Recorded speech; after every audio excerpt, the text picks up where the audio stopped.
இந்த ஒரு பெண் பஸ்ல சீட்ல உட்கார்ந்து இருக்க நபர் கிட்ட போய் உங்களோட சீட் கிடைக்குமா அப்படின்னு சொல்லி கேக்குறாங்க. அந்த நபரே இது லேடிஸ் சீட் இல்ல மேடம் அப்படின்னு சொல்றாரு. இவங்களே லேடிஸ் சீட் இல்லாட்டா பரவாயில்ல உங்களோட சீட் கொடுங்க அப்படின்னு சொல்ல இவரே இல்ல மேடம் எனக்கு இந்த சீட் வேணும் அப்படின்னு சொல்லி இவர் அடம்பிடிக்கிறாரு. இவங்களே என்ன சொல்றாங்கன்னா இந்த சீட் எனக்கு கொடுத்தாங்கன்னா நான் கம்பெனில இருந்து வேலை செஞ்சுட்டு வரேன் என்னால நிக்க முடியல. உங்க சீட்டு கொஞ்ச நேரம் கொடுத்தா நான் உட்காந்துட போறேன். இதுல என்ன இருக்கு அப்படின்னு சொல்ல இவரு முடியாது அப்படின்னு சொன்ன உடனே அந்த பெண் அந்த இடத்த விட்டு கிளம்பி போயிட்டாங்க. அடுத்து ஒரு வயசான நபர் அதே மாதிரி உங்க சீட்டு கொடுங்க அப்படின்னு சொல்லி அந்த நபர்கிட்ட கேட்கறாங்க.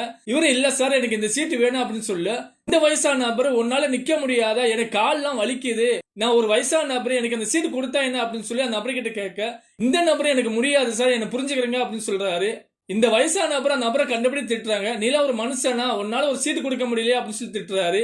இவரை நீங்க என்ன திட்டினாலும் பரவாயில்ல சார் நான் ஆல்ரெடி இந்த சீட்ல உட்காந்துட்டேன் இந்த சீட் எனக்கு தான் அப்படின்னு சொல்லி சொல்றாரு.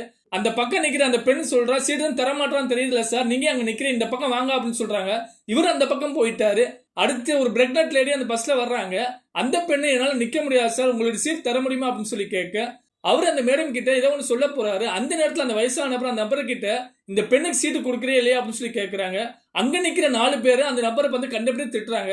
நீ ஒரு பிரெக்னட் லேடிக்கு சீட்டு கொடுக்க முடியாதா அப்படின்னு சொல்லி திட்ட அவரு வேற வழி இல்லாம எந்திரிக்கிறாரு. அப்பதான் தெரியுது அவர் ஒரு ஹேண்டிகேப் அப்படின்னு சொல்லி உடனே அந்த பிரெக்னட் லேடியை அந்த சீட்ல உட்கார வைக்கிறாங்க. அங்க நிக்கிற எல்லாருமே அவரை பார்த்து ஃபீல் பண்றாங்க நம்ம தெரியாம சொல்லிட்டோம் அப்படின்னு சொல்லி நினைச்சு ஃபீல் பண்றாங்க.